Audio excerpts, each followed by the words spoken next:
Hi everyone, എല്ലാവർക്കും പുതിയൊരു വീട്ടിലേക്ക് സ്വാഗതം. എന്നെ ഒന്നിനും കൊള്ളത്തില്ലായിരുന്നു.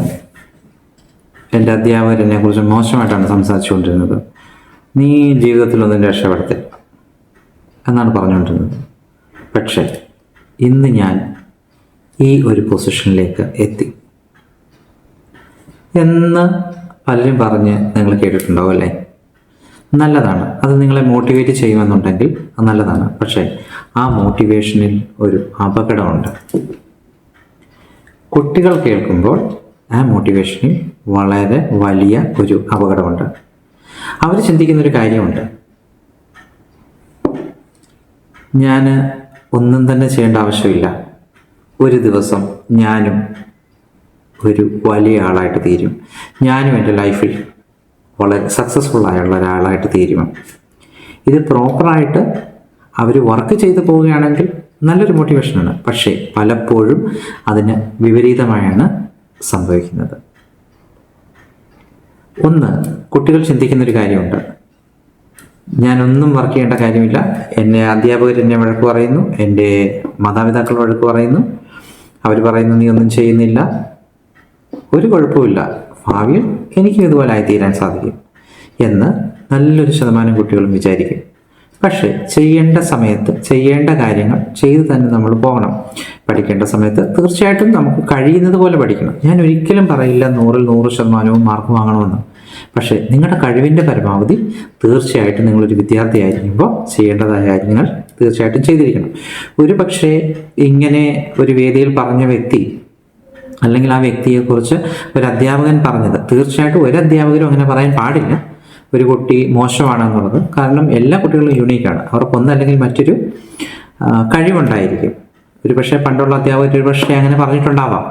പക്ഷേ അങ്ങനെ പറഞ്ഞത് തന്നെ ഒരു പക്ഷേ ആ ഒരു വിഷയത്തെക്കുറിച്ചായിരിക്കാം പറഞ്ഞത്.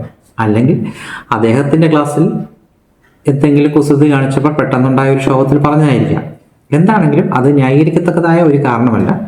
ഒരു കാരണവശാലും അതിനെ ന്യായീകരിക്കാൻ സാധിക്കില്ല. ഒരു അധ്യാപകരും അങ്ങനെ പറയാൻ പാടില്ല. കാരണം കുട്ടികളെല്ലാം യൂണീക്കാണ്, അവർക്കൊന്നല്ലെങ്കിൽ മറ്റൊരു രീതിയിൽ ഉള്ള കഴിവുകളുണ്ട്. പക്ഷേ ഒരു അധ്യാപകനെ സംബന്ധിച്ച് പറഞ്ഞാൽ അവനെ സ്കൂളിലേക്ക് വിട്ടിരിക്കുന്നത് പഠിക്കാൻ വേണ്ടിയിട്ടാണ്. അപ്പോൾ അവനെ പഠിപ്പിച്ചെടുക്കാൻ വേണ്ടിയിട്ടുള്ള കഴിവിൻ്റെ പരമാവധി അവരെ നമ്മൾ എൻകറേജ് ചെയ്യുക, അവരുടെ ഡൗട്ട്സ് ക്ലിയർ ചെയ്ത് കൊടുക്കുക, ദേഷ്യപ്പെടാതെ ഡൗട്ട്സ് ക്ലിയർ ചെയ്ത് കൊടുക്കുക.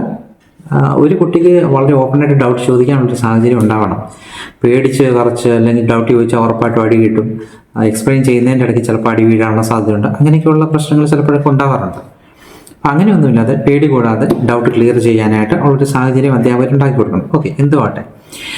അങ്ങനെയാകുമ്പോൾ കുട്ടികൾ ചിന്തിക്കുന്നത് ഒന്നും ചെയ്യേണ്ട, ഈ പ്രായത്തിൽ ഞങ്ങൾ പഠിക്കേണ്ട കാര്യമില്ല, ഒരു ദിവസം ഞങ്ങളും അവരെ പോലെ ആകും. പക്ഷെ അതിനകത്തുള്ള ഒരു അപകടം എന്ന് പറഞ്ഞു കഴിഞ്ഞാൽ നമ്മൾ കേട്ടത് ആ വിജയിച്ച ഒരാളെ കുറിച്ച് മാത്രമാണ്. പരാജയപ്പെട്ട ഒരുപാട് ആളുകളുണ്ട്. അതിനിടയ്ക്ക് മറ്റൊരു കാര്യം കൂടെ പറയാം, നിങ്ങളുടെ വിദ്യാഭ്യാസമല്ല 100% നിങ്ങളുടെ വിദ്യാഭ്യാസമല്ല നിങ്ങളുടെ ഭാവിയെ നിശ്ചയിക്കുന്നത്. നിങ്ങൾക്കുള്ള ദീർഘവീക്ഷണവും നിങ്ങൾക്കുള്ള ടാലൻറ്റും ഒക്കെയാണ്, വിദ്യാഭ്യാസം മാത്രമല്ല.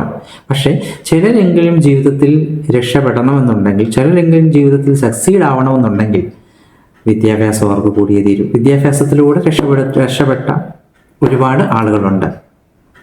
അപ്പോൾ ഇത് അവർക്ക് കൊടുക്കുന്നത് ഒരു നെഗറ്റീവായിട്ടുള്ള ഒരു മോട്ടിവേഷൻ ആയിരിക്കും. പോസിറ്റീവായിട്ടാണ് കേൾക്കുന്നതെങ്കിലും അവരുടെ ഭാവിയിൽ അത് നെഗറ്റീവായിട്ട് വരാൻ സാധ്യത ഉള്ളൂ.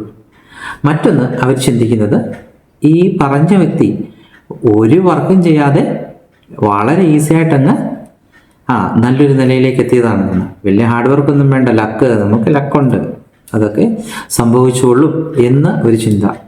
സോ ലക്കിനെ അപേക്ഷിച്ചല്ല നല്ലൊരു ശതമാനവും നമ്മുടെ ഭാവി നിശ്ചയിക്കപ്പെടുന്നത് നമ്മുടെ ടാലൻറ്റിനെയും ഹാർഡ് വർക്കിനെയും ഒക്കെ അനുസരിച്ചാണ്. അപ്പോൾ അത്ര ഒരു നെഗറ്റീവ് ചിന്താഗതിയാണ് ആ കുട്ടികളിലേക്ക് ഇത്തരം മോട്ടിവേഷനുകൾ പലപ്പോഴും കൊണ്ടു കൊടുക്കുന്നത്. അടുത്തത്, അവരെന്ത് ചെയ്യും? അവർ ഒരു വർക്കും ചെയ്യാതെ ലൈഫ് അങ്ങ് എൻജോയ് ചെയ്ത് പോകാം, ഭാവിയിൽ ഞാനൊരു നല്ല ആളായാൽ മതി എന്നുള്ളൊരു തോട്ട് അവർക്കുണ്ടാകും. അപ്പോൾ എന്താണ് ചെയ്യേണ്ടത്? നമ്മളെപ്പോഴും ചിന്തിക്കുക, നമ്മൾ കേൾക്കുന്നത് വിജയിച്ചവരുടെ കഥകളാണ്, പരാജയപ്പെട്ട ഒരുപാട് പേരുണ്ട്. അപ്പോൾ തീർച്ചയായിട്ടും ഇത്തരം മോട്ടിവേഷനുകളെ നിങ്ങൾ പോസിറ്റീവായിട്ട് എടുക്കുകയാണെങ്കിൽ കുഴപ്പമില്ല. പക്ഷെ ഒരു കാരണവശാലും നെഗറ്റീവായിട്ട് എടുക്കാതിരിക്കുക. നിങ്ങൾ ചെയ്യേണ്ട പ്രായത്തിൽ നിങ്ങൾ ചെയ്യേണ്ടതായ കാര്യങ്ങൾ നിങ്ങളുടെ കഴിവിൻ്റെ പരമാവധി ചെയ്യുക. നല്ല കാര്യങ്ങൾ പഠിക്കാൻ വിടുന്ന സമയത്ത്, അല്ലെങ്കിൽ നിങ്ങൾ സ്റ്റുഡൻ്റായിട്ടിരിക്കുന്ന സമയത്ത് നിങ്ങൾ കഴിവിൻ്റെ പരമാവധി പഠിക്കുക. സുഹൃത്തുക്കളുമായി ഡിസ്കസ് ചെയ്ത് ഗ്രൂപ്പ് ഡിസ്കഷൻ പോലെയുള്ള കാര്യങ്ങൾ നിങ്ങൾക്ക് കൂടുതൽ മുന്നേറാനായിട്ട് സാധിക്കും. കൂടുതൽ ഒരുമിച്ചിരുന്ന് പഠിക്കുക, സംശയങ്ങൾ അങ്ങോട്ടും ഇങ്ങോട്ടും ചോദിച്ച് ഗ്രൂപ്പ് സ്റ്റഡി കണ്ടക്ട് ചെയ്യുക, അല്ലെങ്കിൽ അധ്യാപകരോട് തന്നെ സംശയങ്ങൾ ചോദിക്കുക. ഇന്നത്തെ ഒരു തലമുറയിൽ അധ്യാപകർ വളരെയധികം മാറിയിട്ടുണ്ട്. വളരെ ഫ്രണ്ട്ലി ആയിട്ടുള്ള അധ്യാപകരാണ്, നിങ്ങൾക്കൊക്കെ അതറിയാം.